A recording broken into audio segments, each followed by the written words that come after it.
although it was a good investment, I ruled it out. I said, no, this is too much trouble, too much hassle.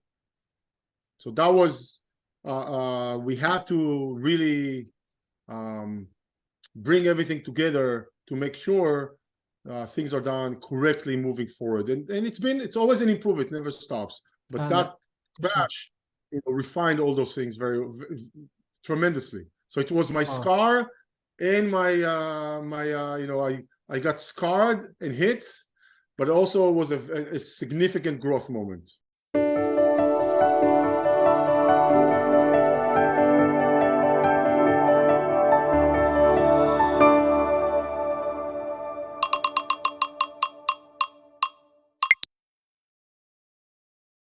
Hello, Dani. Good evening. How are you doing? Well, morning by you. Good morning over here in California. Doing very well. Thank you, my friend. Good to see you. Good to talk to you. Thanks for having me. For sure. It's my pleasure. And I really appreciate, that you made time this morning to be on the show. I know your schedule is really crazy. You work in many different states and you have a lot, on your table. So I really appreciate your time. Thank you for that. And I wanted you to know, before we talk more about today's subject, a lot of people are worried today of what's the market going to do, how are we going to take care of our family, build an investment portfolio. I want to talk more about that. Before I want you to talk more about your experience, because I know you're involved in more than 5,000 transactions, real estate deals, and you're in the field for probably at least 20 years. You're not from the people that came in at 2012, 2013, after the market started going up. You also saw the crash of 2007, 2008. So first, if you could, just let the listeners know more about you. You've done so much in the field, and then we'll jump in and talk about how we can build that generational wealth. Pleasure. I have to say one little correction. I didn't see the crash of 2008. I lived in the storm. I would say I wasn't even first row to the storm of the 2008 crash. I was on the stage with properties and clients. So I lived through that. You can't see that, but the internal and external scars on my soul, on my well-being, on my pocket are not shown. But that's definitely scarred me, in a bad way, but also in a good way. So. Originally, I'm from Israel. I live in Southern California now. Went to the traditional route of, high school in Israel and, 3 years service, mandatory service in one of the Israeli special forces. And then continued to get my engineering degree also in Israel. And through my engineering degree, kind of towards this kind of the end side of my engineering degree, while already starting to work for some Israeli high tech, and then when graduating and fully coming on board in one of those Israeli high-tech companies, I realized that something doesn't make sense to me, on the path that I was, right? Nobody puts you on a path, but you just absorb what's going on around you. And you kind of, as a kid, as a teenager, you're just absorbing what's happening. And you're already on that path, the military, education, work, right? And that path kind of showed me, or I started doubting. I started doubting it and asking myself questions. Is this it? Not is this it in terms of self-fulfillment or if this is what life is all about. It wasn't that, holistic question. It was more financially. I was watching my parents. I was watching my uncles, my parents' friends, my older cousins, and I could see they all have the same kind of commonality. Most of them, there's always abnormals, right? Right? People who really succeeded one way or another, but most of them were follow the same working hard, families, good values, life values, good work values and ethics, working hard, long hours, missing on family time. Sometimes, when this, like for me, my dad was military. I didn't even, he was not around many times, right? He was just that's, as a kid, that that's what you're just seeing and used to. But he missed on a lot of school stuff and after school stuff and stuff like that. And my mom also, because my mom worked also, she had worked in the morning and sometimes a few times a week she worked in the evening, so she missed on things as well. I always joke that when I had, a parent-teacher conference in school when I was in first, second, third, and probably fourth grade, my older sister came with me.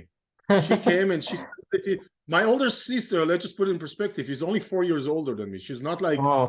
like 10 years ago. She's the 4 years older. She would go sit with me and the teacher, take all the notes and bring it home to my parents, right? That's just Wow. the way that was. And you know what? There was nothing, nobody even thought this is wrong or anything like that. Right. But I realized that path of work for the next 10, 15, 20 years. And then I saw that all those people who already been through that path, what do they have? An apartment or a condo or maybe a house with a mortgage. So 15 years in, 20 years in, working with all the ethics. What do you have? One property, one house, apartment or house with a mortgage, right? And that just didn't add up. For me, it did not make sense. At that time, I could say, this is not what makes sense to me. It does not make sense to me. And I don't know what does yet. I was asking myself those questions, but I also realized one other thing. I did not know at the time how to get rich quick kind of a thing. I didn't know. I still don't, by the way, but at least I acknowledge that I don't know that. And if I cannot, if I don't have that formula, because some people just have it in them. I'm not one of them. But if I don't have the formula, the knowledge, or the of finding a path to get rich quick, kind of a thing, at least I told myself, how about you go on a path that will get you to wealth on a slow growth, a slow path to wealth, instead of a fast path, because I don't know the fast path. And that was a big mind shift for me, to kind of those internal conversation I had with myself. I remember them clearly. In a way, was also, I don't want to say saving me, but they really helped me challenge the status quo, challenge the path I'm on, and start looking for the answer. I didn't know the answer, but at least I knew this is not okay. The path is not okay. Yeah. I don't know the shortcut of fast, the accelerator. So I need something, in the middle. And I was starting to look, I started looking for this. And then when I start saving money for my work, and also my work was starting to be a little bit boring, I don't say boring, but not very challenging. Very early, I then started, investing in stocks and option, and for maybe 2 to 3 years, and I wasn't very happy. And I started getting exposed to US real estate, right? Nice. Young guy, engineer, 24, 25, 26, learning about the option of buying, rental properties in the US. And for some reason, that kind of clicked for me in many ways. It clicked on the risk tolerance. It fit that model of slow pace to wealth. It kind of fit very well to it. It made sense to me more, U.S. real estate versus the Israeli real estate, and that was just, for me, it was like that click. It's what brought me today in a way. So I was that's how I got started. I would say investing in real estate, and then I purchased in 2002. I purchased one single family home outside, in a suburb of Phoenix. I remember it was $128,000. This house today is probably about 550, 600. I'm not even sure, maybe 450. Wow. And I purchased it completely sight unseen, right? Remotely, different country, different language, different terminology, different culture, different laws, everything different, right? Different time zones, completely sight unseen, trusting the people that were kind of enabling or presenting this opportunity for me. I would say even very naive, in a naive way, not really doing extensive due diligence, not even close to what I do today, not even remotely close to it. Wow. And that was my first kind of jump in the shallow water, or the deep water. And from there, I continued to do maybe two other small investments in the US. And in 2004, I decided that I want to move to the US. And actually, I told myself, if you really want to be successful with it, I need to be immersed in real estate. I need to be in the nitty gritty, in the grind. I can't, I don't think I would be professional about it if I would do it just as an outsider. I wanted to be insider to get more professional about it. So that's how, when I immigrate from Israel to the US, 2004. And then when 2004, I started buying more properties and started working with other people, individuals, maybe couples who wanted to do pretty much the same, buy rental properties in different parts of the US. Most of those people are US based, some were Israeli based, and they wanted to invest in the US. And we were there to kind of help them facilitate where to buy, what to buy, who to trust, how to evaluate the property, everything that I'm doing today. But it was much more, I want to say, shallow. It wasn't as extensive or detailed as we're doing it today. Or maybe the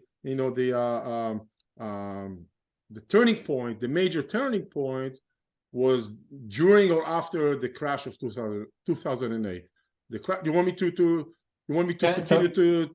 Before, 1 second before the crash of 2008, and I also want to understand what was the turning point, but just a little bit before. You're talking about the fast, and I personally don't believe there's, I think we both don't believe all this get rich quick kind of crap. And each person, anything in life that is worthwhile, there's work that needs to be put into it.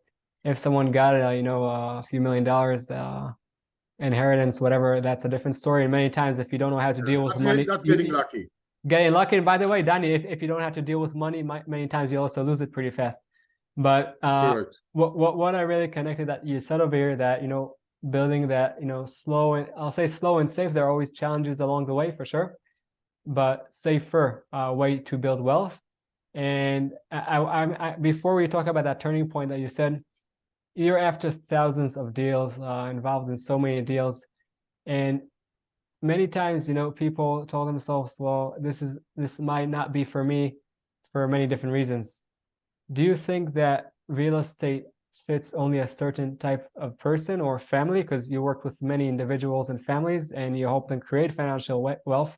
So do you think it fits only a certain type of person? And I would love to hear that. And then, of course, after that, I would love to hear what was the turning point. Absolutely. It's an excellent question. It's because it's hard to say. I think that in my career, I only met two people that was not for them, and they were the one. I have a couple good friends who their personality is, we don't want to deal with tenants, with property managers, their personality is finish work whatever time in the afternoon, early evening, come back home, quiet down, yoga, meditate. They for years maybe still don't have TV, so reading.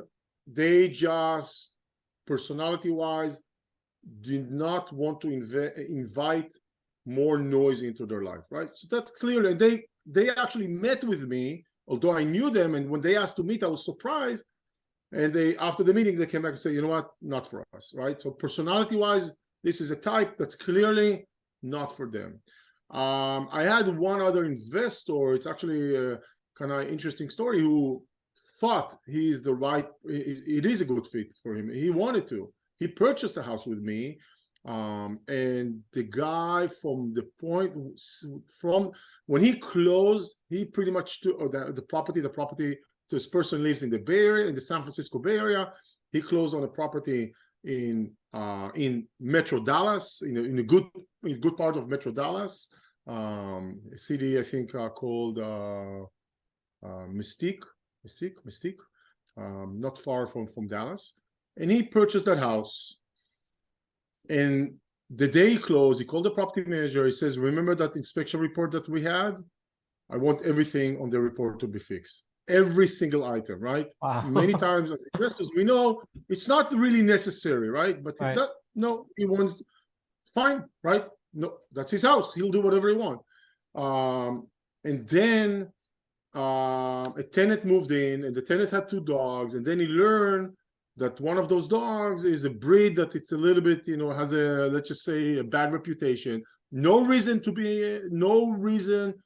to be nervous about the dog or the situation of having a dog on that breed. But for him, it's almost like, it felt like almost sometimes when you Google something and you get the results that you don't want to see, you're still going to get those negative or bad results when you search something on Google. It felt like it's a very similar situation, and he got very nervous about it. And from that point on, he just realized he's such a control freak. By the way, super intelligent, super nice guy. Never like shouting, and never getting upset. All very intelligent conversation. But he will tell me, Danny, I'm losing sleep. The quality of my, it's not because of the dog. All of a sudden, that kind of opened the door to what could happen, right? If you own real estate, what could happen? Everything could happen, right? But what is realistically happens, it's completely different. In his mind, everything that could go wrong would go wrong. Nothing, that's called stress. That's called being very like fear or something. There's nothing wrong. Nothing was going on in his mind. The quality of his life was dropping because he lost sleep over nothing.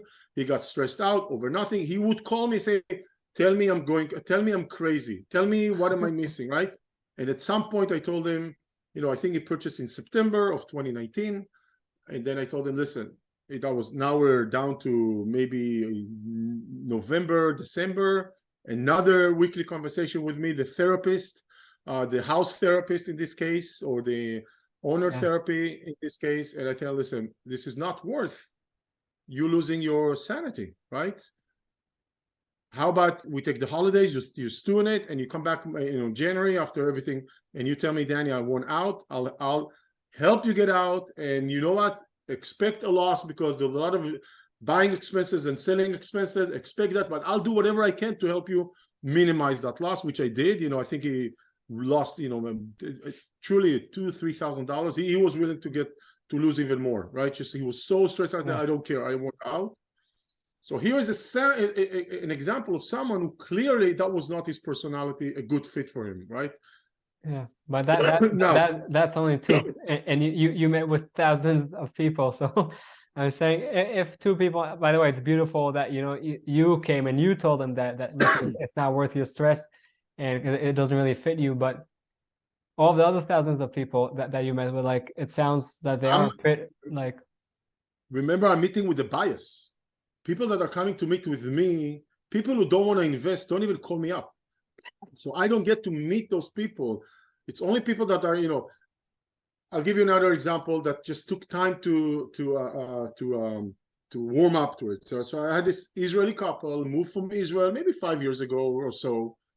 They sold their really expensive penthouse in Israel, in Tel Aviv, for a lot of money, came with that money over. They had a lot of cash available.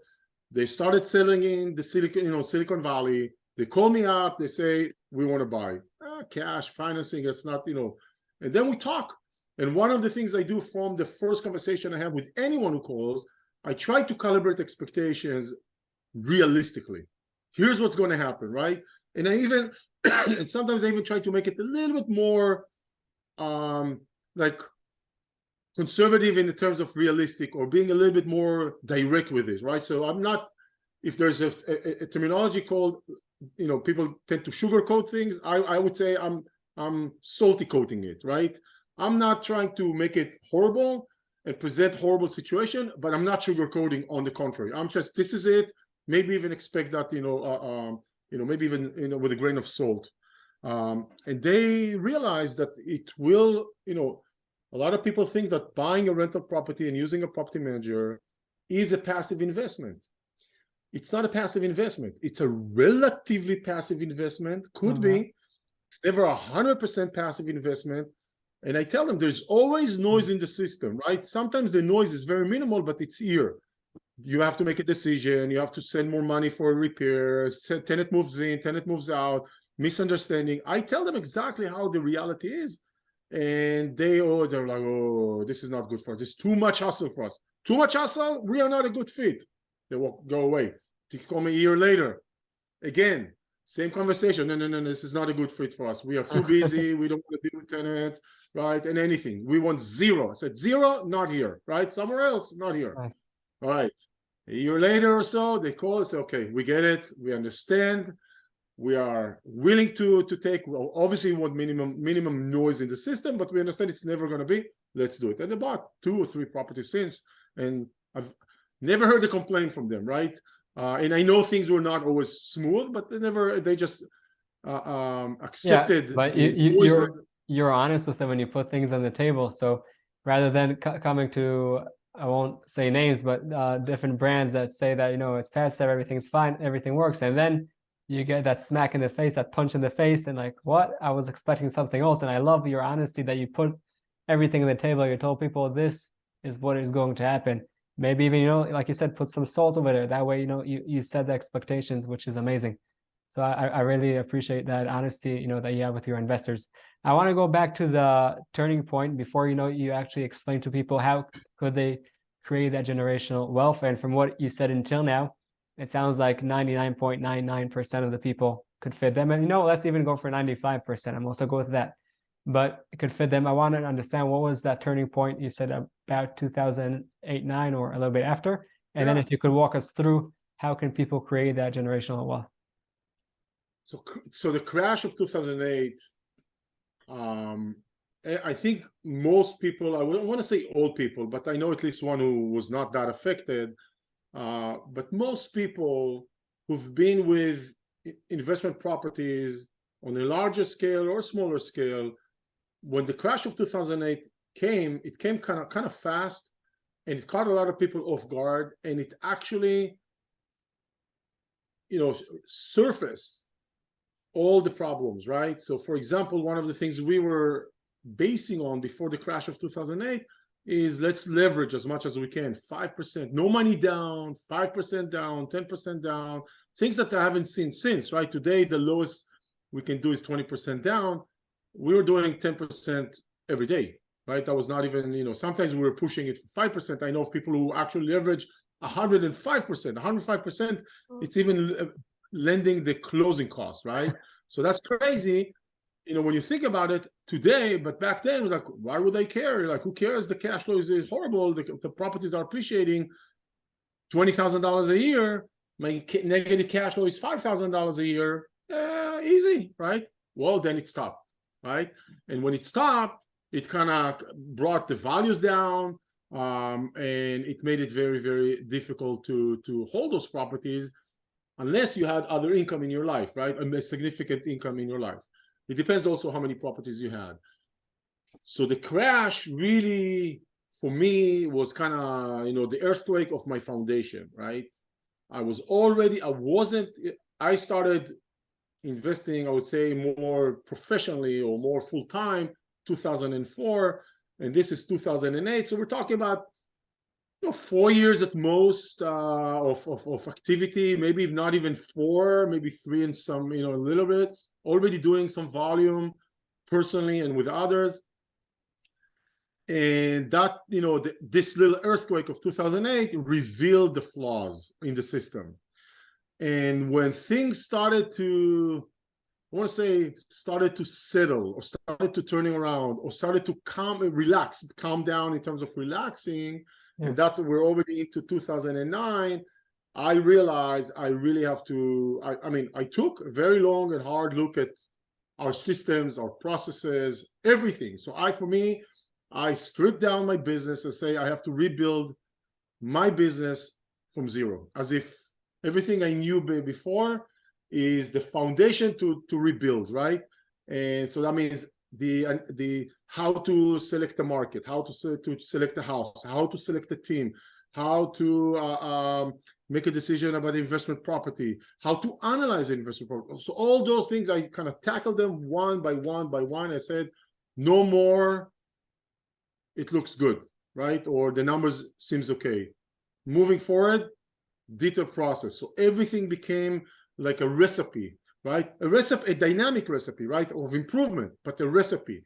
And I use those recipes, you know, from today. I still use those recipes. Some of those items are, you know, simple to understand and simple to follow.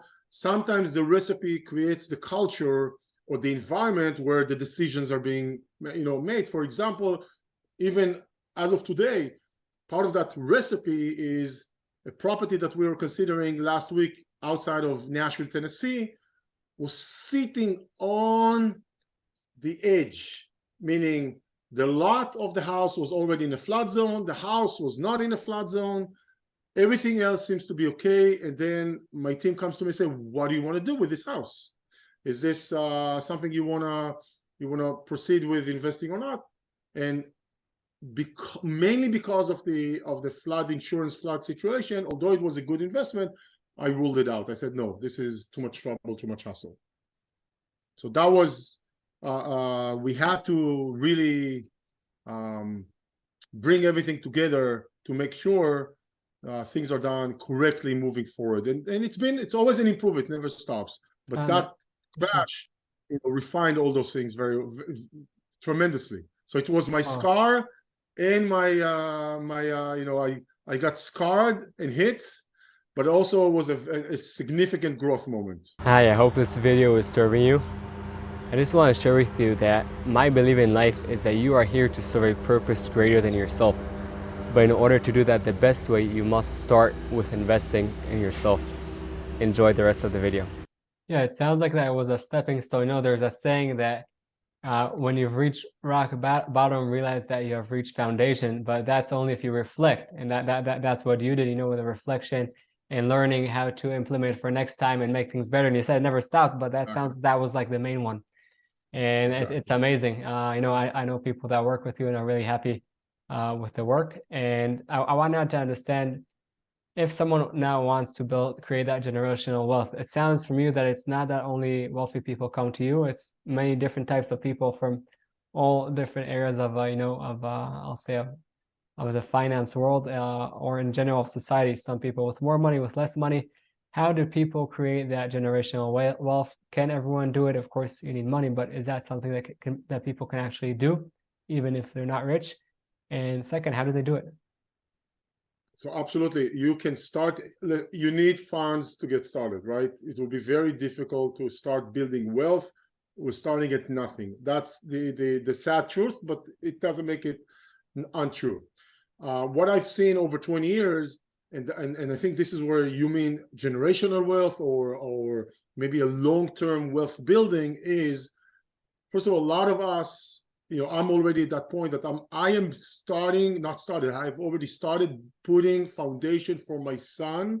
Who's about getting to close to 11 years old. When he gets to be 18, 20, if everything works according to the plan, he will have a stronger financial foundation to stand on, and move forward. My son also is already absorbing real estate because he sits with me, he talks to me about it. He can go and research stuff on Zillow. So for him, this is already immersing. And this is not just in the past month, it's been going on for at least 2 years. This is just besides the fact that he sees me, right, doing stuff and talking. And so that's one thing. But sometimes we don't want to wait a full generation, right? We also want to prosper, within my own generation or my own time. And what I found that can really help is the following. First of all, I'd rather you start, anyone who's listening, as early as possible, right? Because when you start as early as possible, real estate loves time. So if you start at 25 or 30, in 20 years, right, that'll be amazing. Assuming you didn't just stop at one, right? That'll be so powerful, for your wealth. So that's one thing that's really important. Start as soon as you can, because real estate, at least with real estate, wealth loves time. The second thing that I see mostly from my investors who are active, right? A lot of people buy 1 or 2 or 3 or 4 and they end, right? Even having 4 properties, it's great. I'm not gonna say it's not. Is it gonna be impactful on your life? Well, probably more than 0, but not as impactful as you could probably get when you do have the wealth to continue buy as soon as you can, or more.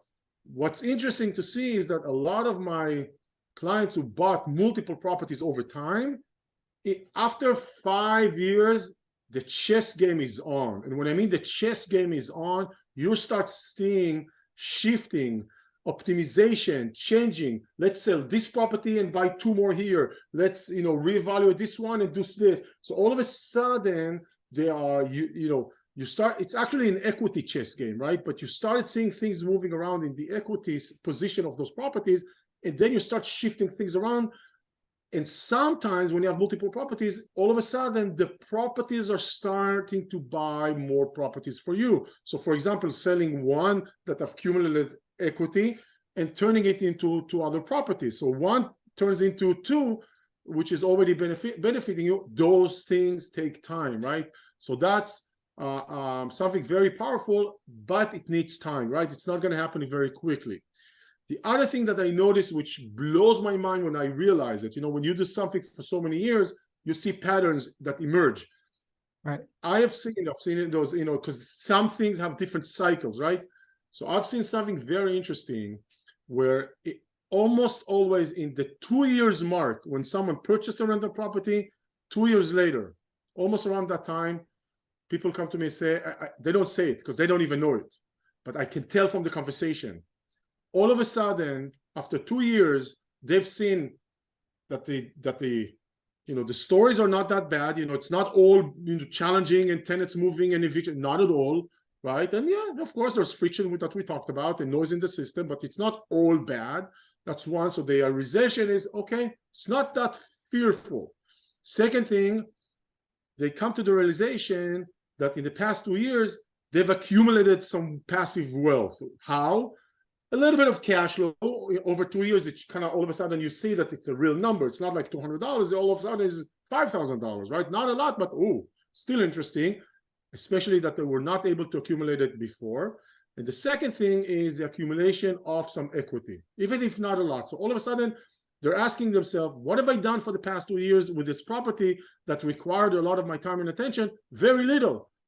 But passively, with the little effort, not zero effort, I was able to accumulate $25,000, right? Not a lot of money, but it's much more to the passive wealth accumulation they had before, which is zero or almost zero. And then you see the household realign, and I see it every time that people are asking themselves, okay, if this was so successful for me, right? Very successful in terms of financially, and it's not that intimidating anymore. I can deal with it. All of a sudden they're saying, I need to buy the second one or the next one as quickly as possible. And household financial alignment changes. I talk to people, they tell me that conversation, they don't even realize that's what's going on, but I've seen it so many times, I already know this is what's happening. I almost know I will get a phone call from those people in around the 2 years mark, because talking to me about the next one, and in the conversation they tell you what I just told you. It's just not refined, or they don't even realize what's happening. But after seeing it so many times, that's it's almost, I want to tell you, you owe it to yourself to buy real estate so you can realign properly your life finances. And then guess what? When you realign it and you start looking at the next property sooner rather than later, those things will start accumulating, and then the equity chess game I just talked about will come right after. But you'll need a few years to get to that point, unless you're buying very quickly right off the bat 10 houses, which happen as well, but most people don't do that.